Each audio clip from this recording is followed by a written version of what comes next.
the question really does become, which one is objectively better? And I will say,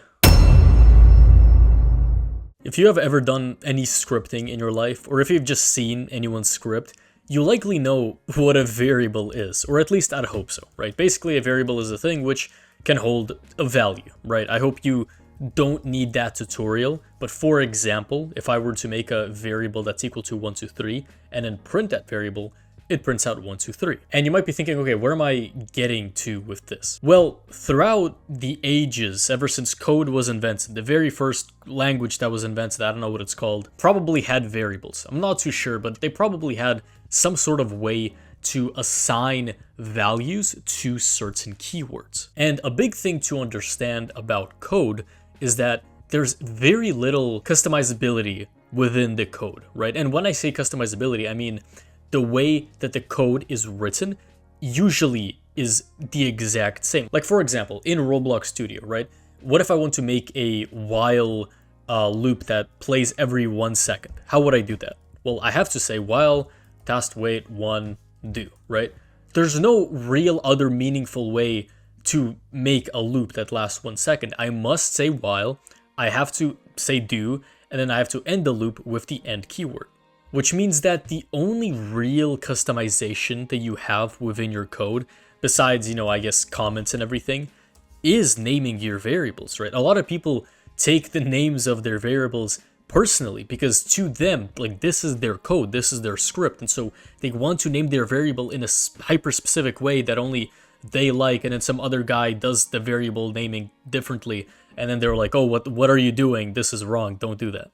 And I myself have actually gone through different types of variables. I started with one way of naming them, then I moved on to another way. Right now I have my own like personal way that I like to use. But for this video, I wanted to sit down and just think and ponder, is there a way to write variables that would be the objective best? Like all opinions aside, which variable naming convention would be the best for the average person? Now, there is practically an infinite number of ways that people can write their variables in, right? However, in this video, I'll focus on the 4 most popular and the most standard naming conventions for variables. The first one being this thing called Pascal case. And what Pascal case effectively is it's just starting a word in a variable with a capitalized letter. So for example, if let's say I want to name my variable variable1 like this, to turn it into Pascal case, or Pascal case, I don't know how to say that, I would have to separate the words by making the first letter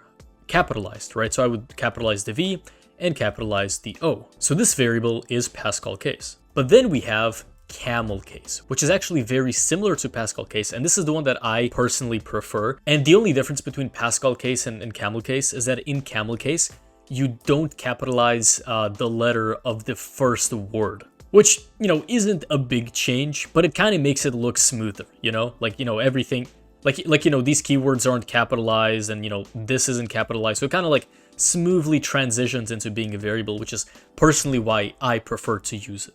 The next 2 are also very similar to one another. We have one called snake case, which is simply separating the words in the variable with underscores, like so, right? And typically every letter is either capitalized or lowercased. And then finally, we have the kebab case, which is, again, like I said, very similar to snake case with the exception that it uses a hyphen instead of an underscore.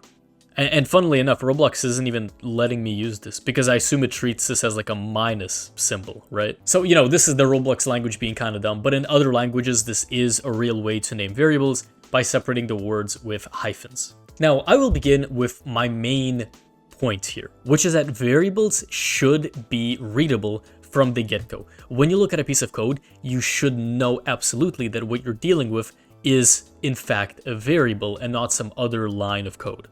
Like for example, let's say if I just quickly write some code in, right? For IV in workspace get descendants to, and then let's say I'll say print v comma variable, I don't know. It gives it like an orange underline because variable 1 is equal to nothing right now. But like, just imagine if this code was just riddled with a bunch of various lines. Imagine if at the end we had some break statement, and then at the very beginning there was another, I loop where now we're looping through the VV get this sentence or whatever, and then like, I don't know, here we have our own code, like if true is equal to true, then return and like what, just something. Once the code starts to get long, you can see how it kind of does become harder and harder to actually spot where there is a certain variable. And in this case, this is where a lot of people like to use snake case naming. Specifically, snake case naming with all of the letters being capitalized. So let me just show you, right? Let's say we have our basic variable 1, right? And then we'll have the big variable 1. Me personally, I like to use camel case, right? So, you know, I can say, oh yeah, let's use this camel case variable 1. But like you can see how it doesn't really stand out that much, right? However, what if instead I use the big one? What if I do something like this? I don't know about you, but this stands out a lot more to me than whatever camel case is. And again, I love camel case. I use it all the time, right? But this, you know, like you can tell that this stands out more. So then is that my final answer? Is it just capitalized snake case? Should that be what everyone uses? Well, also I would say no, because at some point, code has to be readable, right? Code has to flow properly. And having blocks of text, having, you know, like regular keywords, which are all lowercase and everything, like I get that that's the point of naming a variable like this so that it stands out, but an argument could also be made for the fact that it stands out a little too much.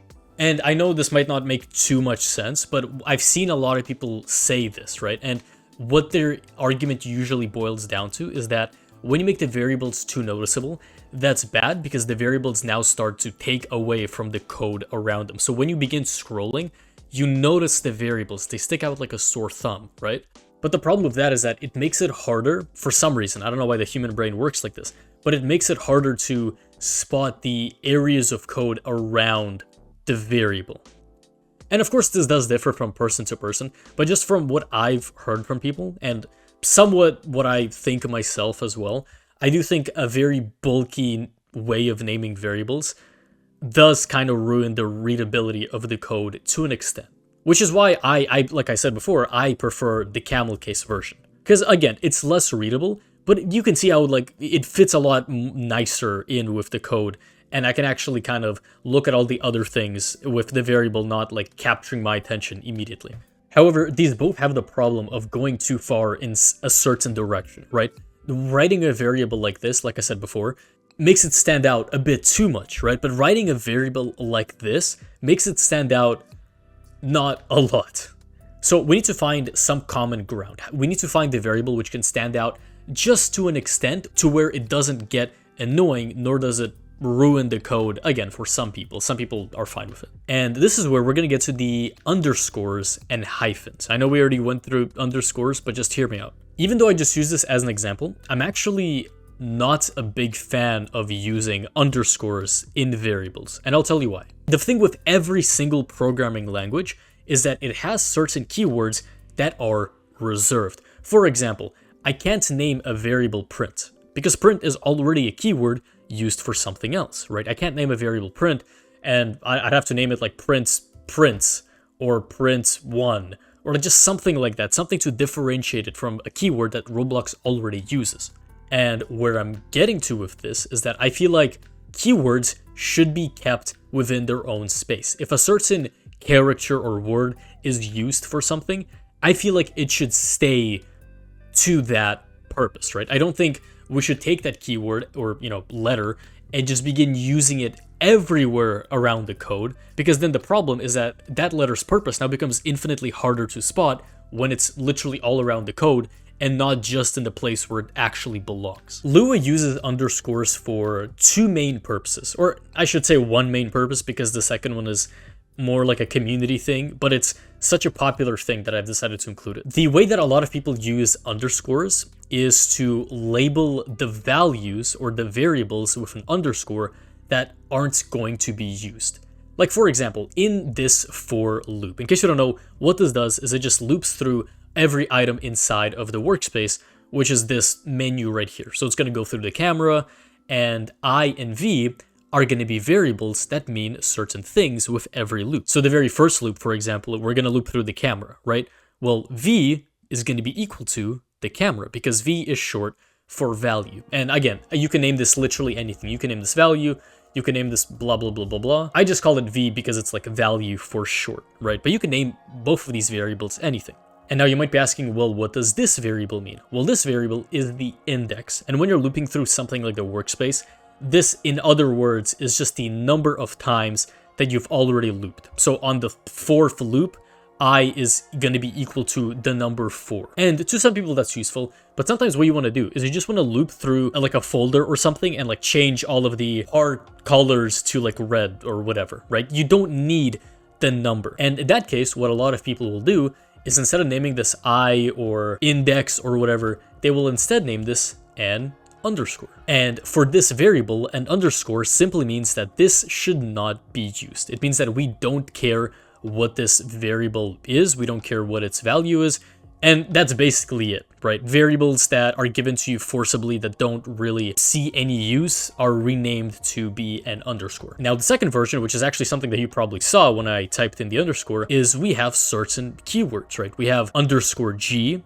and underscore version. So Roblox does have keywords that start with an underscore, with underscore G specifically being somewhat important, and I'm not too sure how many people use this thing, I'll be honest, but /G is effectively a global table that is used by every single server script. So like, for example, I can do underscore G dot var1 is equal to 123, and what that's going to do is it's going to put an item inside of the table called var1 that's going to be equal to 123, and in whatever other script, I can then print underscore G dot var1 and it'll print out 123. We have underscore version, which I'm not too sure what this does, honestly. I've never used it. Assume it has something to do with the version, probably. And then at a more complex level, I believe there are underscores used in certain like high-end keywords. And if you don't really understand what that means, that's fine. Neither really do I. But the point here is that underscores are used. They do serve a purpose. One purpose being more community-driven, the other being actually like Roblox dev driven. And so now imagine if every variable we make from here would be separated with an underscore. The problem with this is that now an underscore starts to lose its recognizability, right? Like, for example, if I want to find the value that I marked as, you know, oh, like I'm not going to use it anymore for whatever purpose, or if I want to find that, you know, underscore G function or the underscore version, whatever that does, because underscore G specifically is a pretty important function if you're using it. I mean, it's literally a global table that every script has access to. You want to be able to find it quickly, and you don't want a bunch of variables using an underscore for no real good reason. And of course, like I said before, you know, to different people, it'll be different, right? Like there will be people who, you know, like to use the underscore, and they also use, you know, underscores in this purpose, and they use like underscore G or whatever, and they might say, no, it's actually fine. Like I don't have any problems with that. And that's fine. However, again, we're aiming for the average person's ability to read the code here, right? And I just think, and this is a logical thought, which isn't really based in studies or whatever, I don't know, but just by using common sense, I feel like, you know, putting an underscore everywhere will make it a lot more common and thus a lot less recognizable when you're just scrolling through the code. Which then leaves us with one final naming convention, which isn't even working in Roblox Studio for some stupid reason, but it's the kebab case. And just before I get to that, I will say two things, okay? So I just have two things to say, so hear me out. Thing number one. So as you all know, last month I made about $2 million a month. As you long-term fans may know, is a very small portion for me. Usually I make like 5 million, 10 million a month, but this month was low. I went down to 2 million. It was really, really sad. And so what I ask of you to do is do subscribe to the channel, right? So right now, go subscribe, because not only will I hit 100K, and then I'll get a cool little silver play button, which I know you don't care for. I know you don't care whether I get a button or not, but I think it'd be cool. And also, you know, the more subscribers I have, the faster I'll get back to making, you know, 10 million a month, which that's like survivable income to me, right? So do subscribe.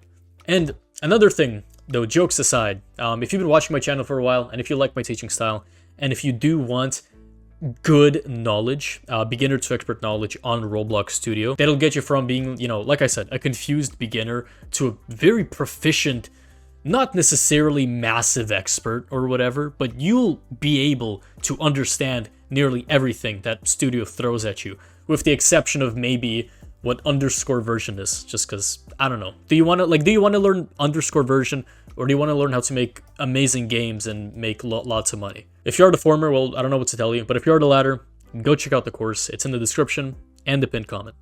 But now we get to hyphens, right? And again, with Roblox, it's not letting me use them, but hyphens aren't necessarily used anywhere in Roblox, right? I'm not too sure how many other programming languages have hyphens for whatever reason. But assuming we're dealing with a language that doesn't have hyphens, or at least at the very least has less hyphens than underscores, it definitely makes them a way better option, in my opinion, than it is to use underscores. Now, what hyphens do is they solve the problem of making a variable a little too cluttered, right? I've noticed that some people have very short names for their variables, and that's somewhat of a problem at times, because while I think condensing your variable names is good, I think it also makes the variable lack that pop that we want, right? And when every variable is named something short, some shortened version, it's hard to tell which one's which at a quick glance. And what hyphens do is they actually help you separate the words in a better way. But then the other problem as well is that if your variable is already pretty lengthy and you start to separate it with hyphens, it just makes it even longer, you know?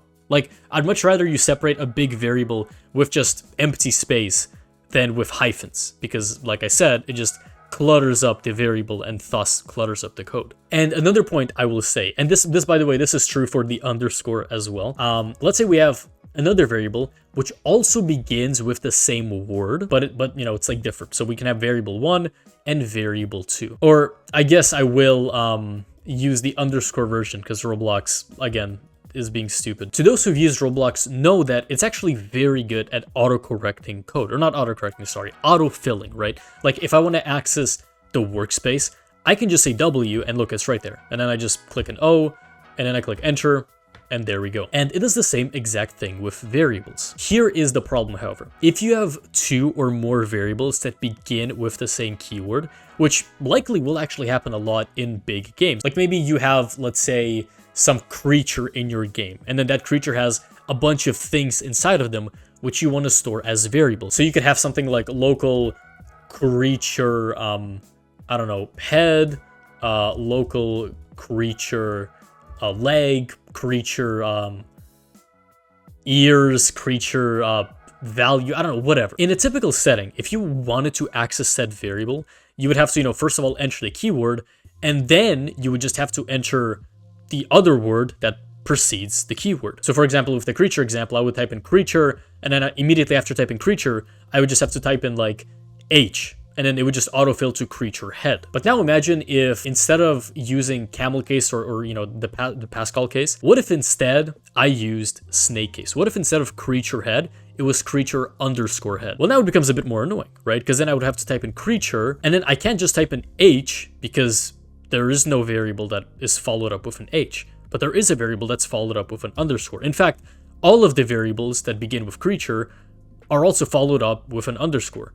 So effectively what I'm doing here is that whenever I type in these variables, I now have to type in another letter. And long term, this actually does get somewhat annoying, and it does waste some time. Not like too much, obviously it's one extra letter, but you know, obviously we want to stay efficient, and making variables longer for no real reason does kind of suck. Which again, to the example of, you know, these variables that I just made, if I wanted to access them, right, you know, I can't just say variable, you know, 1 anymore, because while it does show it as a valid option, it's going to show the option without the cases first. And I'll also have to stress real quick, just in case anyone misunderstood me.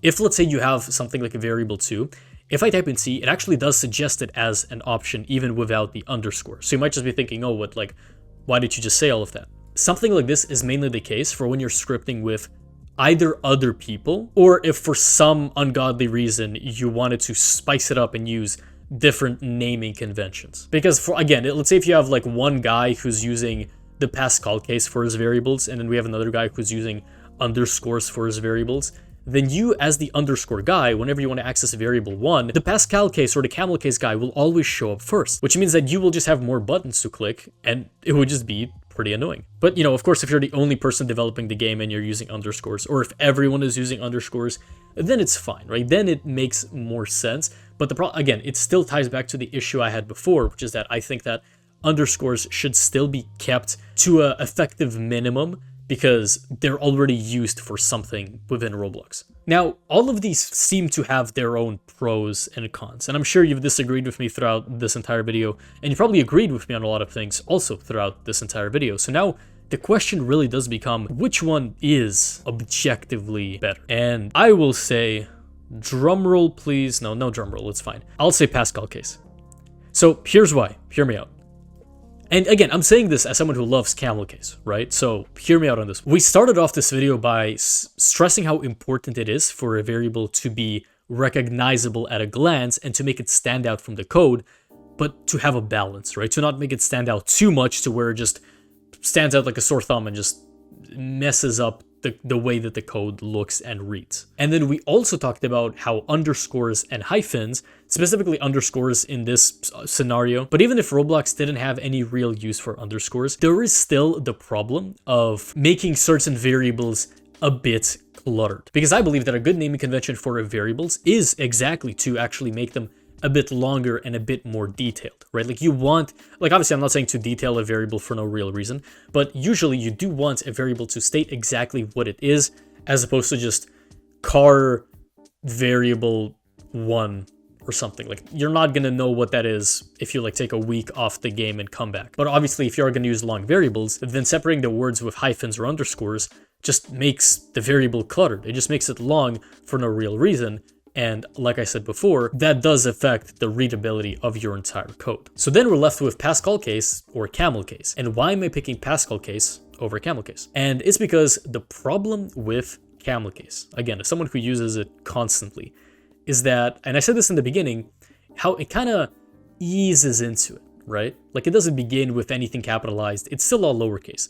And the issue with doing it this way is that it fits in with the code a little bit too much, you know? However, if I were to make this a capitalized V, now it doesn't stick out that much, but you can see that it still is a lot clearer to see that this is in fact a variable, right? There is a clear border both in the front of the word and in the back of the word. And I think this is a great balance between something like camel case and all uppercase snake case. And I also think that, like I said before, the lack of underscores and hyphens, again, hyphens assuming we're in some other programming language, I think it just makes these variable names less cluttered. And it gives them a much like more nicer, I think, tighter feel, you know? It's hard to explain, and this might just be my own bias coming into play, but I definitely do prefer the way something like this looks over what something like this would look. And of course you can disagree, right?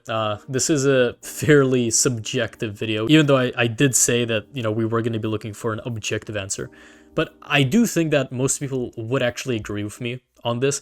And again, I'm not saying you have to start using this, right? Use whatever works for you. I'll remain using camel case. I don't like really the way that this looks, but I do believe that if you were a beginner who wants to start learning scripting, I do think using this naming convention would be good, because it takes practically the same amount of time to type as something like camel case, which means that, you know, you don't have to waste your 10 milliseconds typing out the hyphen or the underscore. But also with the first capitalized letter, it makes it stand out from all the rest of the code and makes the variable a lot easier to see, which is always a good thing. But obviously, you know, do leave a comment, because like I said before, look, variable names are very personal when it comes to code, because like I said, that's practically the only real thing that you can actually personalized. And when something is personalized, you take it more personally, right? That should obviously make sense. So, you know, if you go to the comment section and some guy's dissing on your favorite, I don't know, variable naming convention, and then you reply and call him a slur, maybe don't do that. I mean, look, I'm not telling you what to do. You can do that if you want to, you know. I'll be monitoring. I'll see what people say. But just, you know, do leave a comment and actually do let me know which one you think is the best objectively, and also which one you personally use, because I am curious. Maybe everyone actually agrees with me on this, but they just prefer another one because that's how they started off writing variables. And for a final reminder, once again, I will say, if you want me to make, you know, 10 million this year, or sorry, not this year, 10 million this month, 10 million a year is too little for me. So yeah, if you want me to make 10 million a month and, you know, barely survive in this economy, although it is getting better now, then do subscribe, do check out the course, leave a comment, join the Discord server, and as always, we are back to basics. Thank you for watching.